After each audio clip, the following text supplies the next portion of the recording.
In this clip, we'll be learning about preserving underlying transparency. Okay, so I have a fun little setup here where I have the word party typed out, and I'm just using Gill Sans Extra Bold, but you can use any bold condensed font to get the same type of look. Now I also have my piece of footage underneath here, and what I want to do is create kind of a cutout look where my footage is only showing up inside of the letters of the text. Now, if you're new to the track mat stuff and you maybe don't know exactly which one to use, there's a really simple way of achieving this type of thing, and it's with the Preserve Underlying Transparency checkbox. And that's just this little box right here between blending mode and the track mat drop down. Now the way that we use it is anything that we want to use as kind of our stencil, so to speak, we'll put that on the bottom. So we actually aren't able to see the party text for a moment. And then the thing we want to be cut out by that party text is where we'll turn on our Preserve Underlying Transparency switch.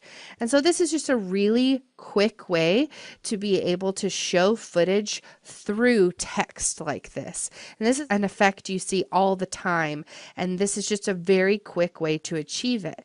Now, what if we want to spice it up and combine this with a few other things we've learned so far? Well, one thing we could do is play around with that transition again. Let's grab our footage again, both of those, and I'm just going to drag them to the top here.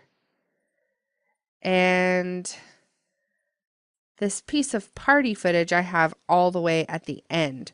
So just to line that up, I selected it and hit the close bracket key. So now I've got my little ink transition at the top here, and then my footage is happening again. So this time let's try Luma Inverted Matte.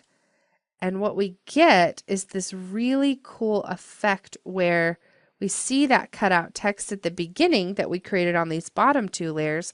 And then over time, by inverting our Luma Matte, we're going from black to, see if I turn these off, we go from seeing nothing to the footage coming into focus.